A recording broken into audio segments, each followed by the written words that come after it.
Pak. Kami dari kelompok satu ingin mempresentasikan hasil study case yang sudah kami pecahkan. Nah, sebelum lebih lanjut lagi, izinkan kami untuk memperkenalkan diri terlebih dahulu. Jadi di grup satu ini terdapat Jelita David Michela, yaitu saya sendiri, dan ada partner saya. Saya Amelia Maheswari Calista. Saya Mer Felicia Sucipto. Oke, karena kita Oke, sudah berkenalan satu sama lain nih, Pak. Langsung saja kita masuk ke case yang kami pecahkan, yaitu case satu. jadi di case satu ini, Universitas ABC ingin meningkatkan sistem e-learningnya karena banyak mahasiswa mengeluh tentang kesulitan mengakses materi selama jam sibuk. Universitas ABC kemudian membentuk tim IT untuk meninjau, meningkatkan, dan memastikan sistem e-learning menjadi lebih andal. Kami akan menjelaskan bagaimana masalah ini dapat diselesaikan menggunakan tahap-tahapan COVID 2019. Sebelumnya, COVID 2019 yang adalah singkatan dari Control Objective for Information and Related Technology yang merupakan kerangka kerja tata kelola dan manajemen teknologi informasi yang dikembangkan oleh ISACA. COVID 2019 adalah versi terbaru yang membantu organisasi dalam menyediakan kerangka kerja yang komprehensif untuk tata kelola dan manajemen teknologi informasi. Untuk mengatasi masalah reliabilitas sistem e-learning pada jam sibuk, tim IT dapat menerapkan 4 domain dari COVID, yaitu ada plan and organize, acquire and implement, deliver and support, dan monitor dan evaluate. Saya akan menjelaskan tentang plan and organize yang berfokus pada strategi dan persiapan agar solusi sesuai tujuan akademik. Yang pertama, tim IT akan menganalisis log server dan masukan pengguna untuk menemukan penyebab gangguan pada jam sibuk, lalu akan menyusun opsi peningkatan seperti menambah kapasitas server menggunakan load balancing atau migrasi ke cloud, lalu menyediakan dana untuk server, lisensi software, layanan cloud, serta pelatihan bagi staf dan mahasiswa. Dan yang terakhir akan membentuk tim dengan peran jelas serta membuat kebijakan dan prosedur standar agar implementasi berjalan rapi. Selanjutnya akan dilanjutkan oleh teman saya. Oke, sekarang saya akan menjelaskan tentang domain acquire and implement, yang dimana pada tahap ini eh, menerjemahkan rencana ke dalam solusi teknis yang nyata. Di sini ada 3 tahapan. Yang pertama itu ada akuisisi teknologi, yang dimana universitas membeli server yang lebih mumpuni untuk em, agar bisa menyesuaikan lonjakan pengguna di saat jam ramai. Terus yang kedua ada implementasi teknis yang dimana universitas mengupgrade aplikasi e-learning dan juga memigrasikan data mereka ke platform yang baru. Ya, dan yang terakhir ada pengujian sistem yang dimana mereka melakukan stress testing untuk mensimulasikan pada saat jam sibuk agar sistem tetap dapat stabil sebelum dapat digunakan oleh sivitas akademik. Yang selanjutnya ada domain deliver dan juga support. Yang dimana pada tahapan ini universitas memastikan sistem mereka dapat dipakai dengan lancar sehingga para pengguna atau para sivitas akademik bisa merasa terbantu. Di sini ada 3 tahapan yang dilakukan pada domain deliver and support. Yang pertama ada pelatihan pengguna, yang dimana ini dilakukan workshop untuk para dosen dan juga mahasiswa agar mereka terbiasa dengan fitur baru. Yang kedua, membuat helpdesk yang lebih responsif dengan harapan bisa menyelesaikan kendala teknis dengan lebih cepat. Dan yang ketiga ada manajemen layanan dan keamanan, yang dimana tim IT akan melakukan backup materi kuliah secara rutin dan update pada sistem e-learning untuk menghindari resiko downtime. Next. Selanjutnya ada monitor dan juga evaluate, yang dimana pada tahapan ini sistem yang sudah diperbaiki akan tetap berjalan, namun akan ada peningkatan di eh, divisi peningkatan selanjutnya, yang dimana di sini ada 4 tahapan yang bisa mereka lakukan.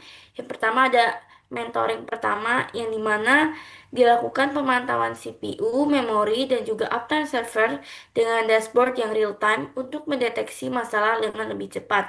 Yang kedua, evaluasi kepuasan pengguna, yang dimana akan disebarkan survei secara berkala kepada seluruh dosen dan juga mahasiswa untuk melihat apakah ada kendala yang mereka temukan pada saat mereka menggunakan sistem yang baru, agar mereka bisa segera menanganinya dengan lebih cepat. Yang ketiga ada audit dan kepatuhan, yang dimana audit keamanan dan kinerja dilakukan untuk memastikan sistem aplikasi mereka yang baru dapat berjalan sesuai dengan standar dan kebijakan. Dan yang terakhir ada perbaikan berkelanjutan, yang dimana laporan evaluasi akan digunakan untuk menentukan langkah perbaikan pada siklus-siklus berikutnya. Oke, selanjutnya setelah kita mendengarkan tadi dari Kalista dan juga Meryl, yang dimana terdapat domain COVID 2019 yang akan membantu dalam perbaikan-perbaikan Universitas ABC tersebut. Nah, pada kali ini kami juga menyusun prioritas yang mana sih yang harus kita lebih dulu untuk kita perbaiki. Nah, kalau di sini dilihat di prioritas itu terdapat eh, urutan 5, 4, 3, dan 3. Apa sih itu artinya? Nah, untuk satu itu sama dengan sangat rendah, untuk dua sama dengan rendah, untuk tiga sama dengan sedang, untuk empat sama dengan tinggi, dan lima sama dengan sangat tinggi. Yang dimana semakin tinggi prioritas itu semakin utama yang harus kita lakukan. Nah, untuk prioritas yang pertama itu ada di sangat tinggi, yang dimana dengan poin 5 itu terdapat di domain COVID, acquire and implement. Yang dimana dalam hal ini fokus utamanya itu adalah implementasi solusi teknis yang berupa server, cloud, and load balancing. Nah, pada bagian ini juga area perbaikan yang harus kita lihat itu adalah di bagian infrastruktur dan kapasitas sistem. Selanjutnya terdapat domain COVID yang kedua yang harus kita prioritaskan, yang dengan prioritasnya dengan jumlah 4 yaitu tinggi, yang dimana domain COVID-nya adalah monitor and evaluate. Nah, pada bagian ini, fokus utama yang harus kita kelola adalah saat monitoring performa dan evaluasi hasil. Yang dimana pada bagian ini, area perbaikan yang harus kita baiki itu adalah pemantauan dan manajemen kinerja. Selanjutnya, terdapat domain COVID yang ketiga, yaitu deliver and support.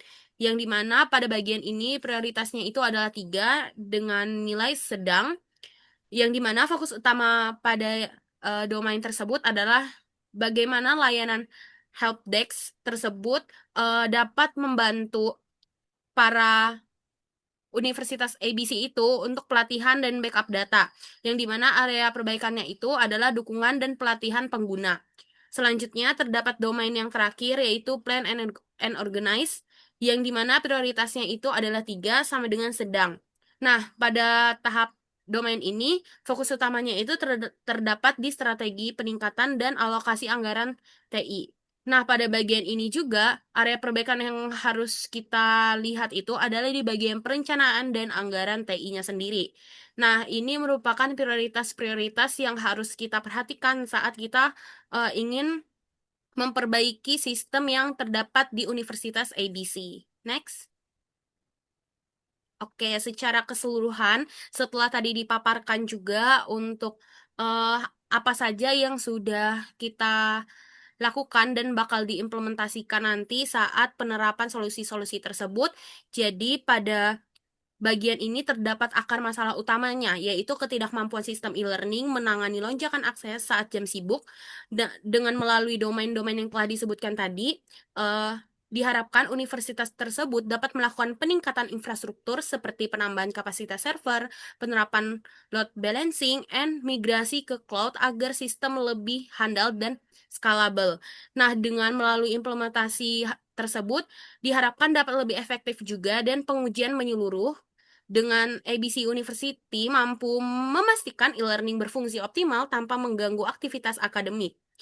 Secara keseluruhan, penerapan COVID 2019 dengan prioritas pada domain ini dapat memperkuat tata kelola TI universitas, meningkatkan efisiensi operasional, serta membangun fondasi teknologi yang berkelanjutan untuk mendukung proses pembelajaran daring yang stabil dan berkualitas. Next.